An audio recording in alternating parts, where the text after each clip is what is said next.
Instruments in one hand and put the other hand up.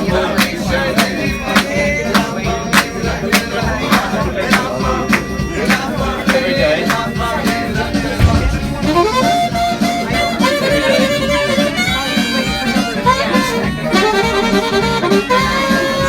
The guy with the saxophone, he's probably the best of all of them. I watched him.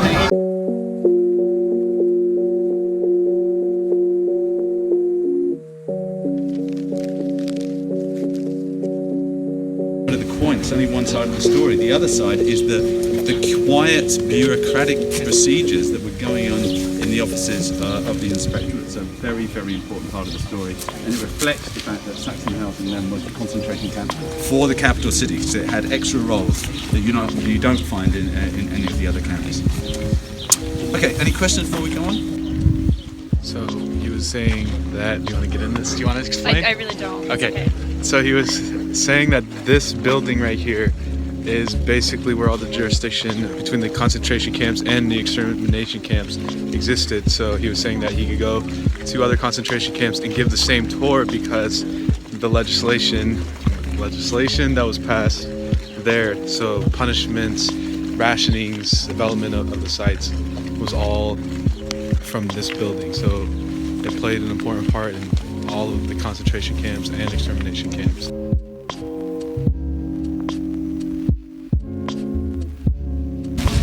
So the camp was set up, this is the only camp that uses a triangle plan. It was set up to have a machine gun nest in this tower that would swivel 180 degrees.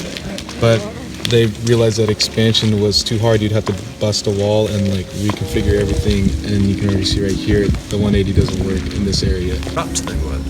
Right, they were exploiting the prisoners economically, but more than that, they were exploiting the state economically, right? And that is right from not only the lowest ranking people, but all the way up to the top rank. Hans Morris was one of the camp commandants here between 1941 and 1942. He had a whole part of the camp devoted to having workshops operated by the prisoners that were producing furniture that was using materials from the state, which he was then selling on to his own private profit. They always said that there was no good SS guard, but those who were more lenient, who on occasion might show compassion, tended not to hang around for very long. They were posted on to other places, and those who were the worst tended to hang on and remain here throughout. Probably the worst was a guy called Richard Bugdala, and he had been a professional boxer before the Second World War. He then joined the SS. He worked in the quarantine area of Sachsenhausen, more of which I'll explain later.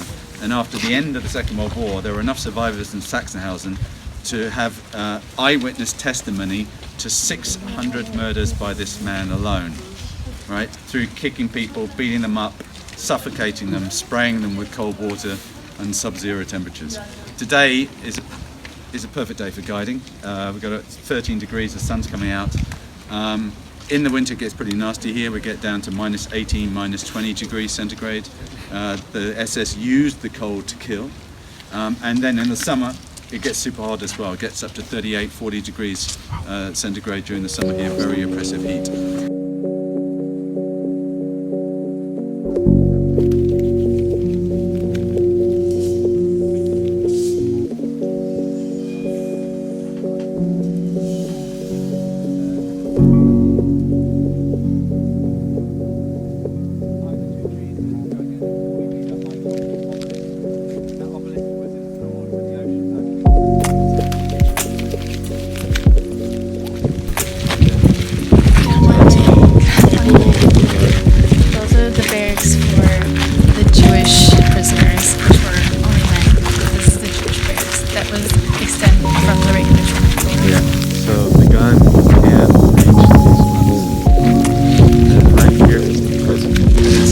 And overcrowding is generally a problem that got worse and worse as war broke out and went on. So the camp's designed for 10,000 people.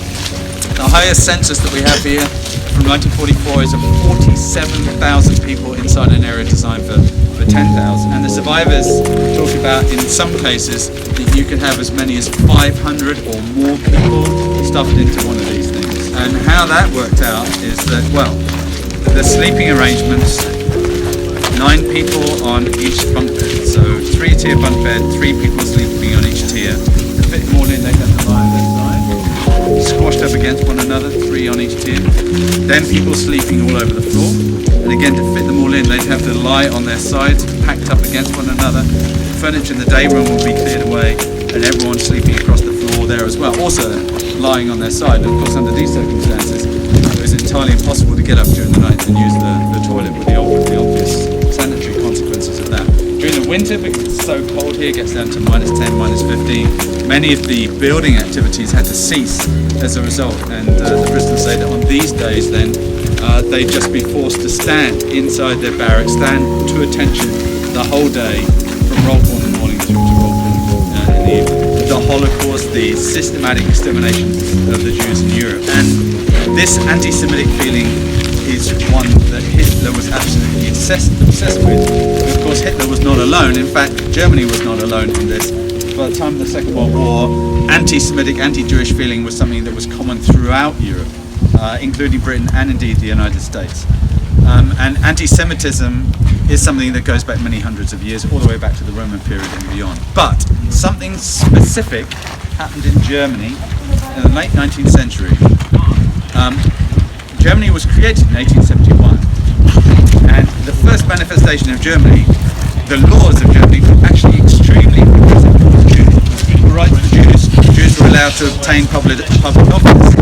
When Germany was created in 1871, it was on the back of war. The French and Prussian was war. Germans demanded a huge amount of war reparations from the French. This sparked up an economic boom in Germany, and although Jews were underrepresented in the population, Jews in Germany, by the time that Hitler came to power, 500,000 Jews in a population of more than 70 million. Okay?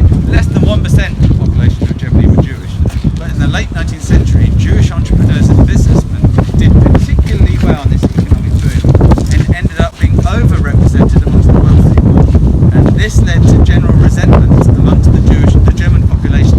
The conspiracy theory started to develop that somehow the Jews were exploiting the Germans in some way. And it was in the late 19th century, not just in Germany but in other countries as well, that racial theorizers started coming up with the idea that the Jews, instead of being just a people who practiced a religion, were instead a race. So this idea of the Jewish race is a new one of the late 19th century.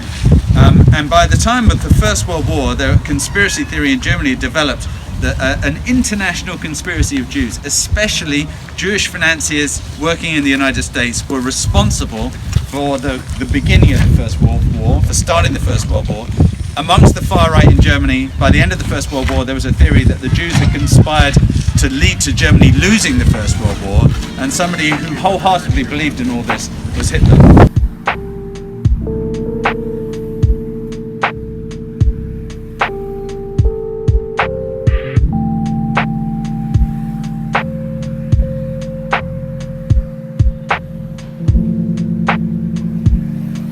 Also for interrogations, if there was information that the SS wanted for prisoners, then they'd be interrogated in this area. There is a reconstruction over there of 3 hanging poles which were used for punishment and also indeed execution. And the way in which they've worked is that a prisoner would have their hands tied behind their back, and the bound hands would be attached to a chain, and the chain would be put on the metal spike at the top of the wooden pole, and you'd be literally hoisted off the ground in this position. So you're hanging in this position with your feet off the ground in that position, then your shoulders start to dislocate within a few minutes.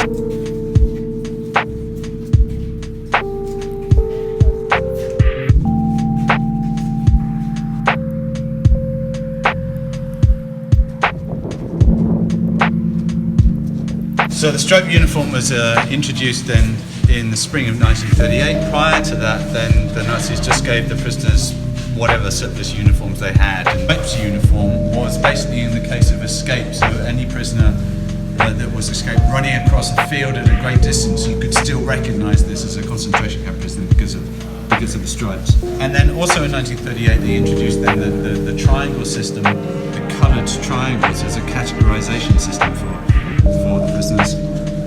Different coloured triangles for different categories of prisoner. red political prisoners included then all of the Germans that had been brought here originally because they opposed what the Nazis were doing, social democrats, communists, journalists, trade unionists, so on. But also all foreigners then had the red triangle as well. A black triangle for those people rounded up under Operation Workshy, all those that they thought were not going to contribute to the Nazi economy, homeless people, beggars, long-term unemployed, alcoholics, Sinti and Roma peoples, also given a black triangle. A purple triangle for Jehovah's Witnesses. There's a category called Bibelforscher, Bible researchers. Those people who were pacifists through their religious belief, were not prepared to fight in the army, were rounded up and put here. In fact, interestingly, the Jehovah's Witnesses were subject to some of the worst treatment in the camp, along with the homosexuals. Homosexuals also treated horrifically. They given then a pink triangle, still similar to the gay rights movement today, pink triangle, because that is the colour of triangle they were given then in the camps. Green triangle for the criminals, those people with a criminal record were given a green triangle. Jews were here right from the very start, and they were, of course, then identified as well. And the way in which that worked with the triangle system is that they would be given another triangle, a yellow one, which would be stitched on underneath the one on top, the two triangles together making a Star of David, identifying them. And this political prisoner here has got an F stitched onto his red triangle and denotes then that he is from France. And it was very important for the SS to identify the nationality of those prisoners here. We got another example here, P for Poland, C for Czechoslovakia, N for Norway, R for Russia, Rusland. And it was basically due to the Nazis' racial ideology, which all stems back to this concept, this idea of the Aryan race. All those people who were inferior were less worthy of life. All right? Now, that had a huge impact on how you were treated in the camp. According to where you were on the Nazis' tree of racial inferiority, had a huge impact on how much food you got, how packed your barrack blocks were, what kind of forced labor details you were going to undertake, your access to healthcare, for example. So, for example, Hitler considered that the Slavic-speaking peoples, so those people who spoke Slavic languages in Poland, Soviet Union, were subhuman or not worthy of life. And of course, at the very bottom of the tree then were the Jews. In the camps, the Jews were given no access to healthcare whatsoever. So it's a very, very important part of the story. Hitler considered all of the Slavic-speaking peoples to be subhuman and not worthy of life. And we now know that by the end of the war, the Nazis had developed what is known as the general plan for the East. In the long term, what the Nazis wanted to do was to replace, through extermination or expulsion, as many as 45 million people living in the Soviet Union and replace them with German settlers. So the Nazis' intent was genocidal right from the very beginning of the invasion of the Soviet Union, the systematic killing of Soviet prisoners of war. Sachsenhausen got involved in this process. In the autumn of 1941, 18,000 Soviet prisoners of war that were kept in prisoner of war camps in Germany were put in trains and sent to Sachsenhausen with the intention of killing them here. They were not given anything to eat or drink when they were on the trains. Hundreds of them died on the trains here. When they arrived here, they continued not to be given anything to eat or drink. Right? So thousands of them died of thirst and of starvation, and then 10,000 of them killed using this. Now, if you're going to commit mass murder, as the perpetrator, it's very important that the prisoner, the victim, does not know what's about to occur, because if you know you're about to be killed, there's no reason why you shouldn't try and gang up the other, try and overwhelm the people who are trying to do this. It's one of the reasons why the gas chambers at places such as Auschwitz had the form they had. They were disguised as shower blocks. The victims were told they were going to be cleansed, going to be deloused, go in here, and they were instead then gas chambers. In this case, the murder was disguised as a medical examination. So they were the victims were told they were going to be examined medically. They had to strip off their clothing. SS guards disguised themselves as medical orderlies with white tunics. And then one by one they'd be brought into a room where they were going to have their height measured as part of this examination. You can see this wooden paddle on top, was put on top of the head. They were placed against that. But what they didn't know is that the measuring device was placed against a false wall, behind which there was a room. Inside the room there was an SS guard with a .22 caliber pistol, and he could also read the height of the person in front, allowing him to fire a shot through the vertical slot of the measuring device aiming at a very precise point between the base of the skull and the upper vertebrae of the neck, which is more or less a guaranteed kill every time. Also, you don't need a very large weapon for this. It doesn't make a lot of mess. It doesn't make a lot of noise. You have to go through a series of shut doors which close behind you. And anyway, during these mass shootings, the camp doctor here developed a convention of putting on loud marching music during these mass shootings to hide it. Then, over 10 weeks, 30 SS guards killed 10,000 Soviet prisoners of war using the shot measurement.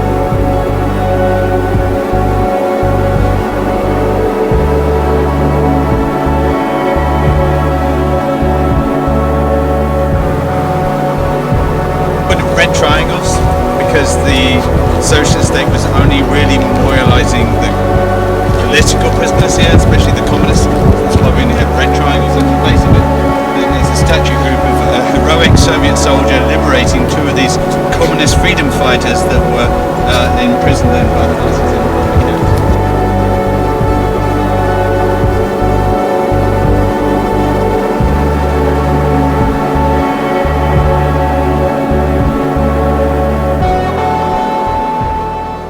Relates to the administrative role that Sachsenhausen had in the entire concentration camp system. The inspectorate were based here, and the SS were experimenting with new forms of mass murder. And here they were using in this gas chamber a liquid form of hydrogen cyanide. Hydrogen cyanide is the main constituent of the Cyclone B gas that was used at places such as Auschwitz. There they were using a crystalline form, but here they were using in this pure form, which is liquid. Hydrogen cyanide boils at room temperature, so they were simply then injecting a liquid which instantly became gas. And I think the reason for doing this is that it was easier to transport. So and that is why it's known as an experimental gas chamber, and we don't really have a clear picture on what degree the proportion of people that were murdered here using this, but its small size reflects that it was experimental. Von Sachsenhausen was put on trial in 1961, and he admitted in his trial having brought 35 Eastern European women here and gassing them. This was a camp for men, but people could be brought from elsewhere and brought here. This is why we have this ramp at the back, so a truck could draw up from somewhere else. So we don't really know how many people were killed here, but for certain, the neck shot measuring device placed here played a much, much bigger role. These suite of rooms were dedicated to the neck shot measuring device.